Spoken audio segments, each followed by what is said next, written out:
وہ بچے جو ہمارے چھوٹے بچے ہیں اور ابھی وہ بچے جو انشاءاللہ جن کو یہ جنم دیں گے, جو ہمارے پوٹینشیل پیرنٹس ہیں, وہ بچیاں جو میٹرک ایف اے میں پڑھتی ہیں, ایف ایس سی میں پڑھتی ہیں, جو بچے, ان سب کو یہ بات بتانے کی ضرورت ہے کہ خدا کے لیے جو غلطی ہم نے کی ہے تم نے وہ غلطی نہیں کرنی.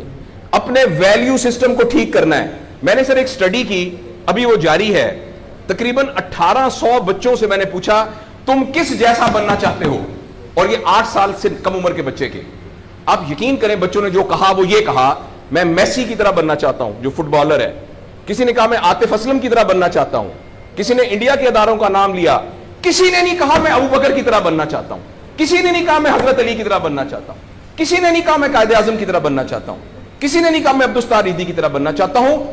ایک بچی نے صرف کہا کہ میں حضرت فاطمہ کی طرح. میں نے اپنے یوٹیوب چینل پہ اس کا بچی کا انٹرویو لایا, چھوٹی سی بچی نے کہا میں پارک میں پھر رہی تھی, میں نے کہا بیٹا تم کیا بننا چاہتی ہو, کہتی میں حضرت فاطمہ کی طرح بننا چاہتی ہوں. تو میرے دوستو ہم نے اپنے بچوں کے رول ماڈل ہی غلط کر دیے ہیں. ہم نے, اس لیے مجھے اور آپ کو بہت سیریسلی اس بات پر غور کرنا ہے. میں آپ سے عرض کروں, ساؤتھ افریقہ میں تتلیاں ختم ہو رہی ہیں, لہٰذا تتلیوں کی نسل کو بچانا بڑا ضروری ہے. اچھا پانڈا ختم ہو رہا ہے, پانڈا کو بچانا بہت ضروری ہے. انسان پانڈا اور تتلیاں نہیں ہیں, انسان ختم نہیں ہو رہا ہے, انسان کا بچانا کوئی اتنا ضروری نہیں ہے, وہ پانڈا نہیں ہے. اس لیے اگر ہم اپنے بچوں کو یہ رول ماڈل نہیں دے سکتے تو مہربانی کر کے بچے نہ پیدا کریں.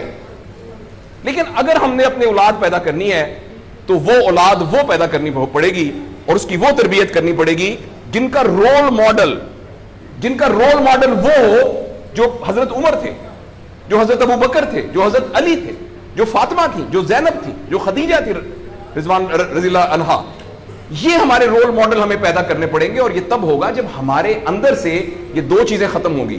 نمبر 1, ہم پیسے کی بنیاد پر اپنے آپ کو بڑا نہ سمجھیں, اور دوسرا یہ کہ ہم فرد کو فرد کے لیے تیار نہ کریں, فرد کو معاشرے کے لیے تیار کریں. میرا بیٹا تو 1100 میں سے 1100 نمبر لے کے ڈاکٹر بن کے ایک جگہ پر اسسٹنٹ پروفیسر لگا ہوا ہے, معاشرے کو کیا فائدہ ہوا ہے؟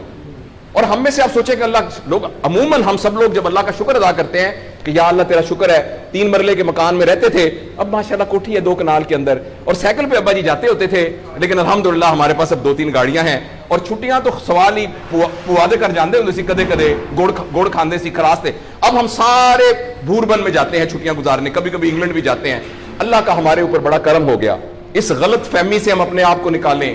اللہ کا کرم یہ ہے کہ میری وجہ سے, جیسے انہوں نے ویڈیو دکھائی ہے کہ ہمارے یہاں کوئی بلڈ کا کچھ نہیں ہوتا تھا, شکر ہے میری وجہ سے یہ بلڈ والا کام شروع ہو گیا. میں ڈاکٹر ہوں, یہ والی سروس یہاں موجود نہیں تھی, اللہ کا شکر ہے کہ یہ والی سروس اب یہاں موجود ہو گئی ہے. اللہ کا شکر ہے یہ ہو رہا ہے. سروس اورینٹڈ جب تک ہم اپنے بچوں کو نہیں ڈیولپ کریں گے, اس وقت تک میں آپ کو بہت دکھ سے اعلان کرتا ہوں, بڑی ہی تکلیف کے ساتھ, میں بہت آپٹمسٹ آدمی ہوں, میں یونیورسٹیوں میں جاتا ہوں, کالج میں جاتا ہوں, بچوں سے بات کرتا ہوں, اگر ہم نے اگلے فوری طور پر اپنے بچوں کی تربیت پہ توجہ نہ دی, اگلے 10 سال میں ایک ایسی نسل آنے والی ہے جن کو چائلڈہڈ ڈپریشن ہوگی, جن کو سوئسائڈل تھاٹس آئیں گے, جن کی سیکسول ٹریننگ بہت بری ہوگی, اور جن کے اندر ریلیشن شپ پرابلمز ہوں گے, اور یہ ہونے والا ہے, ہماری آنکھوں کے سامنے ہونے والا ہے. اگر آپ کے ہاتھ میں ایک موبائل ہے, آپ ابھی اپنا موبائل کھول کے فیس بک کھولے, جو پہلی 1.5 منٹ کی ویڈیو آئے گی اس میں ایک نیم برہنہ عورت ناچ رہی ہوگی.